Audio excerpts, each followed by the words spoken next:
नमस्कार दोस्तों। उन्हें तो बस मौका चाहिए कि कोई कातिल, कोई गुनहगार, कोई किरदार, कोई दरिंदा या कोई संदिग्ध उस धर्म का मिल जाए जिसे वो टारगेट करने का बहाना खोजते रहते हैं। बस फिर क्या होता है, पूरी जमात अपने काम पर लग जाती है। सोशल मीडिया के जरिए और चैनलों के जरिए एक ऐसा नैरेटिव तैयार करने की मुहिम चल पड़ती है जिससे आपके जहन में भरा जा सके कि जो भी घटना हुई है वो मुसलमानों की बड़ी साजिश का हिस्सा है, वो किसी न किसी तरह का जिहाद है। आज लव जिहाद वाला एंगल ऐसे ही चलाया जा रहा है। कोई आफताब, महताब या इमरान नाम का गुनहगार मिला नहीं कि उसके गुनाह को बड़ी साजिश के तौर पर स्थापित करने में पूरा इकोसिस्टम जुट जाता है। बीजेपी के नेता, विधायक और मंत्री से लेकर आईटी सेल तक और कई चैनल तक मीडिया का बड़ा तबका यह साबित करने में जुट जाता है कि जिस घटना को महज आप अपराध या दरिंदगी समझ रहे हैं वो दरअसल एक बड़ी साजिश का प्लॉट है। आज भी यही हो रहा है। खबर तो आप जान ही चुके होंगे। आज के सारे अखबारों की सुर्खियां श्रद्धा हत्याकांड के बारे में है। जो भी अखबार आप तक पहुंचा होगा उससे आपको श्रद्धा के कातिल, उसके दोस्त आफताब की दरिंदगी के बारे में जानकारी मिल चुकी होगी। आप अगर अखबार नहीं पढ़ते हैं या अखबार आपने नहीं देखा होगा तो चैनलों से आपको जानकारी मिल चुकी होगी। वो भी नहीं देखा होगा तो व्हाट्सएप से अब तक आपके पास यह खबर लगातार पहुंच रही होगी या पहुंच चुकी होगी। वैसे आज के अखबारों की सुर्खियां कुछ ऐसी ही है। लिव इन पार्टनर ने हत्या कर 35 टुकड़े किए, हफ्तों तक फ्रिज में रखा। 5 महीने पहले श्रद्धा की हत्या की आफताब ने 35 टुकड़े किए, नए फ्रिज में रखा और जंगल में फेंकता रहा। ऐसी ही हेडलाइन आज के हर अखबार की है। चाहे कोई भी हिंदी, अंग्रेजी कोई भी अखबार उठाएं, हर अखबार की आज हेडलाइन यही है। संक्षिप्त में मैं सिर्फ इतना बता दूं कि मुंबई की एक लड़की श्रद्धा वालकर जो अपने परिवार वालों की मर्जी के बगैर एक लड़के आफताब पूनावाला से डेटिंग साइट के जरिए मिलती है। दोनों में दोस्ती होती है। श्रद्धा के परिवार वाले इस दोस्ती पर एतराज करते हैं लेकिन वो लड़की नहीं मानती है और परिवार से अलग होकर उस लड़के के साथ मुंबई में लिव इन में रहने लगती है। कुछ समय मुंबई में रहने के बाद दोनों दिल्ली आ जाते हैं। यहां छतरपुर इलाके में किराए के मकान में दोनों रहने लगते हैं। आफताब गुरुग्राम में एक कंपनी में नौकरी करता है, वो लड़की भी शायद कहीं काम करने लगती है। दोनों में झगड़े होते हैं। झगड़े कई बार इस हद तक होते हैं कि श्रद्धा अपने परिवार को सूचित करती है, बताती है कि आफताब उसके साथ मारपीट करता है, उसे टॉर्चर करता है। वो परेशान होती है और आफताब को लगता है कि श्रद्धा अब उसकी पोल न खोल दे या श्रद्धा उसको छोड़कर चली न जाए तो आफताब इतना हिंसक होता है कि श्रद्धा को पीट पीट कर टुकड़े टुकड़े कर देता है, हत्या कर देता है। और हत्या के बाद हत्या को छुपाने के लिए, लाश को छिपाने के लिए 35 टुकड़े करता है।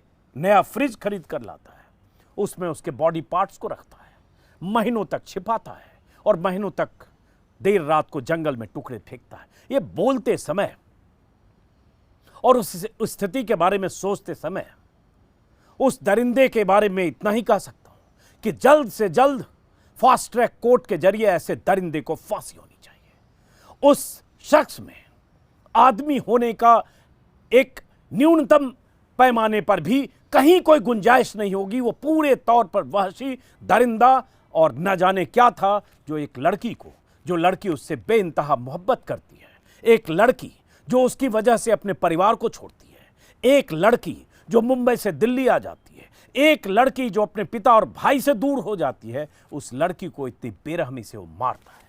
अखबारों में, हर अखबार में खबर है और उसके बाद मारने के बाद छुपाने की प्रक्रिया और छुपाने का तरीका। सोचिए उसके भीतर कितनी दरिंदगी होगी कि 5 महीने तक पूरे मामले को छुपाने में कामयाब रहा और फ्रिज में उसके टुकड़े करके रखता भी रहा या टुकड़े वहां से फ्रिज से निकालकर जंगल में फेंकता रहा। और उसी घर में कहा गया कुछ अखबार में कि दूसरी गर्लफ्रेंड भी आई। तो उसको हैवान कहें, दरिंदा कहें, जालिम कहें, जो भी कहें, और जितनी सख्त सजा मिले सो मिले।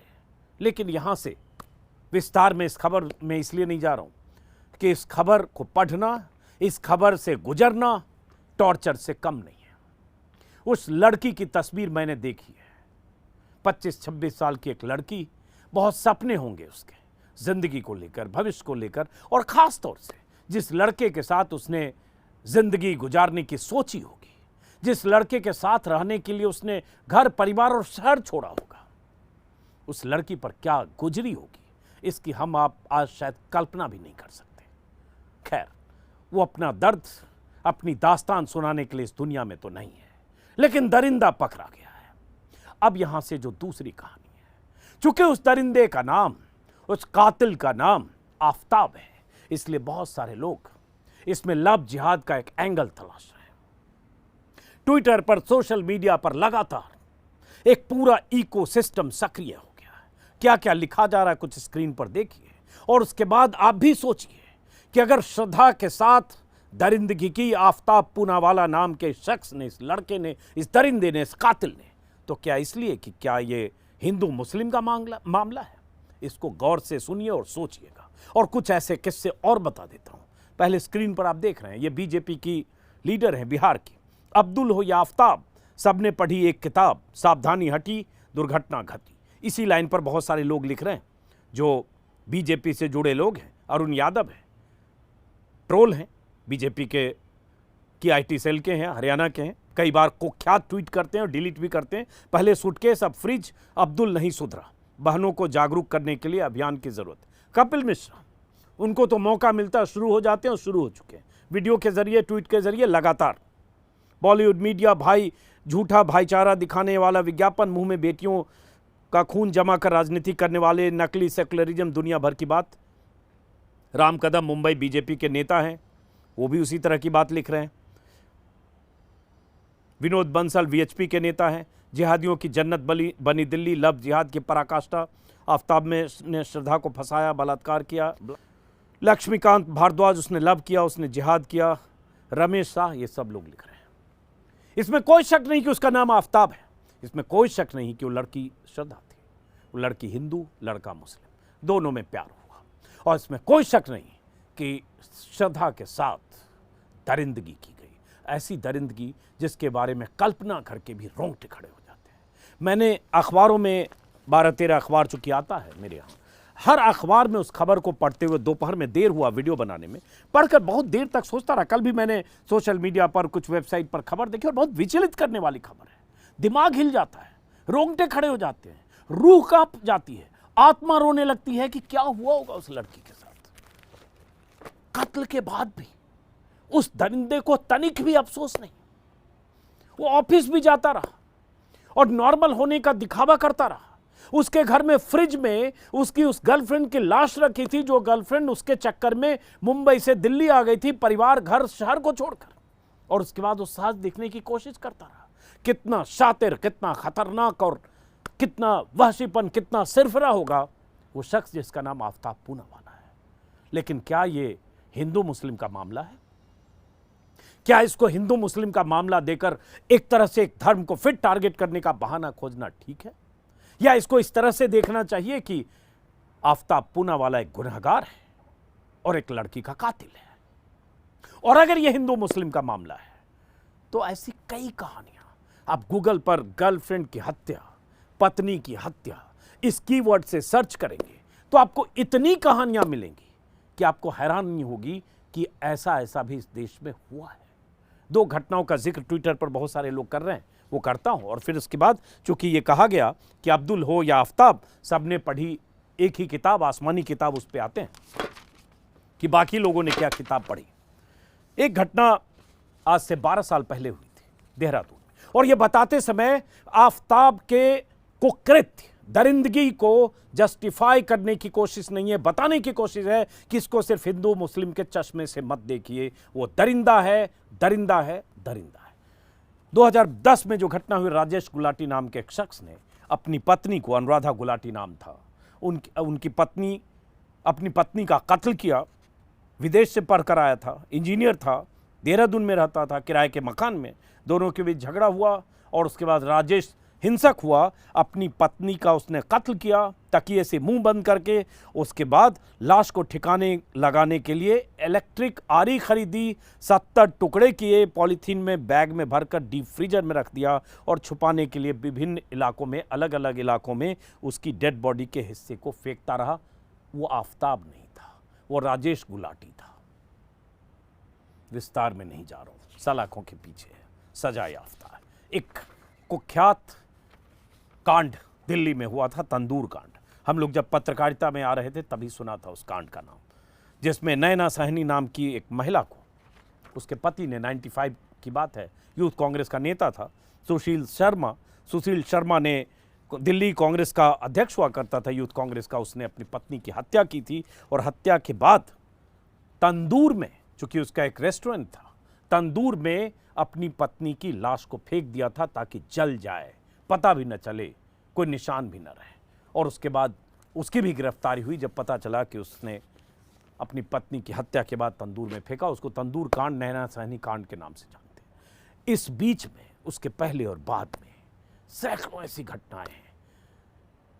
बर्बरता की कोई सीमा नहीं होती, लेकिन अगर हम बर्बरता में सिर्फ नाम जानकर धर्म तलाशते हैं तो मुझे लगता है हमें सोचने और समझने की जरूरत है। बहुत सारे लोग ट्विटर पर यही तो लिख रहे हैं। जब कोई महिला या कोई बीजेपी के नेता ये कह रहे हैं कि अब्दुल हो या आफ्ताब सबने पढ़ी एक किताब, तो यह सवाल पूछा जा रहा है कि बिल्किस बानो के रेपिस्टों ने, बलात्कारियों ने कौन सी किताब पढ़ी थी जिसमें एक गर्भवती महिला के साथ बलात्कार करके, उसकी बेटी को मौत के घाट उतारकर, उसके परिवार के 7 लोगों की हत्या करके जेल के भीतर तब गए जब सीबीआई की जांच हुई, सुप्रीम कोर्ट का हंटर पड़ा, और जब छूट कर निकले तो बीजेपी का एक विधायक उन्हें संस्कारी ब्राह्मण बताता है। इन्होंने कौन सी किताब पढ़ी थी?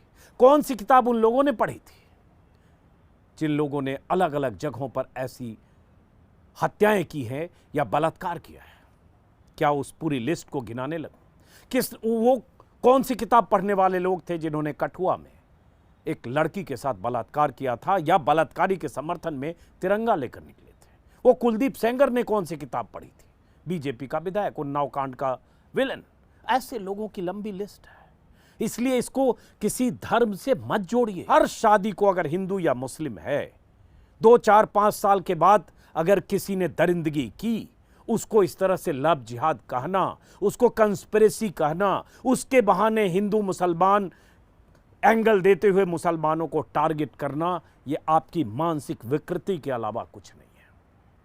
और मैं भी उस पर नहीं जाना चाहता हूं कि बीजेपी के 2 बड़े नेता हैं, उनकी भी पत्नी हिंदू है। बहरहाल, इस वीडियो को यहीं खत्म करते हैं। खबर सोशल मीडिया के जरिए, व्हाट्सएप के जरिए आप तक आ चुकी होगी। खबर को पढ़ते हुए मानसिक विकृति का शिकार होने से बचिए। ये मानिए कि आफताब दरिंदा है और श्रद्धा के साथ नाइंसाफी हुई। श्रद्धा का कत्ल बेरहमी से हुआ। उसे इंसाफ तब मिलेगा जब आफताब जैसे लोगों को सख्त से सख्त सजा मिलेगी। बहुत सारे लोग फांसी के पक्ष में नहीं होते हैं, लेकिन जब मैं ऐसी खबरें पढ़ता हूं तो एक ही बात जहन में आती है कि ऐसे लोगों को फांसी देनी चाहिए ताकि सबक तो मिले। हालांकि इसका दूसरा पक्ष है, जो मैंने कहा, बहुत सारे लोग फांसी के पक्ष में नहीं होते। अपनी अपनी राय है। फिलहाल इस वीडियो को यहीं खत्म करते हैं, फिर मुलाकात होगी।